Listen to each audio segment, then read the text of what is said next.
Corruption is a vile disease that sucks and drains the health out of something good. Corruption in society is an evil moral infection that keeps community in a state of perpetual sickness.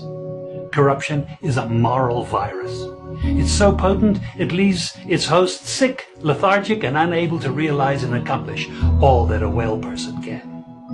Where corruption thrives, poverty and not prosperity thrives. Wealth is grabbed into the greedy, grubby hands of those who get fat on the toil and labor of good people. Corruption benefits only temporarily those who participate in it. Everyone else is a victim of the theft, the deceit, the dishonesty, and the lies that corruption feeds on. You need to know that a corrupt person is stealing from you. Corruption is filthy work and despicable acts of treachery done under the table and behind closed doors.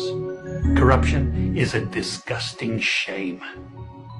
Corruption keeps a nation back from true development and from progress. Wise investors steer clear of a corrupt environment. They would rather put their resources into a place where the playing field of opportunity is equal for all and not bent towards feeding the financial lust of corrupt, lying, cheating, thieving politicians and government officials. How many wonderful development projects have been lost because the investors didn't want to do business in a swamp of evil? When those great projects go to another nation or to some other place, we all lose. Believe me when I tell you that corruption steals from you, it steals from all of us. Corruption plunders the nation's wealth. Corrupt people compromise on truth, equity, and fairness, choosing instead to feed off the short-term benefits of crookedness, exploitation, and financial perversion. Corruption is not just a personal matter. It's a culture. It's a way of life, not just for individual people, but for companies, communities, governments, and nations. Corrupt nations, hiding behind large companies, will seek to invest in other weak nations in order to take over the assets of the nation that they've invested into. They will provide financial loans to a nation for the much needed infrastructure, and they will do it with assets that they provide.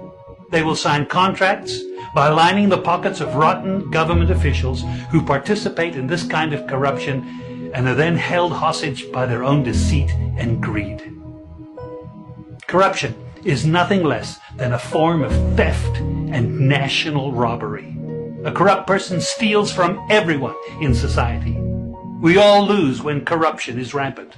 Those who participate in corruption have chosen evil over good, lies over truth, and personal gain over well-being of all. To be corrupt means to be rotten. When meat is corrupt, it's rotten, and it stinks. Rotten meat can't be eaten.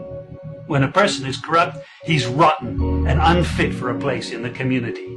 A corrupt person should be jailed in order to protect society from the vile deeds of the corrupt person. Government should be protecting us from the foul results of corruption instead of being the proponents and participants in corruption. When corruption is systemic, when it's a culture and a way of life, when corruption thrives, it destroys the health of the community and nation. Now let me tell you something. Defeating corruption is a very difficult thing. The love of money is the root of all evil, the Bible says. People who love money will do almost anything to get it. Those who choose to stand up against corruption, you need to know that we're going to be involved in a war. We will be threatened, vilified, intimidated, marginalized, and ridiculed.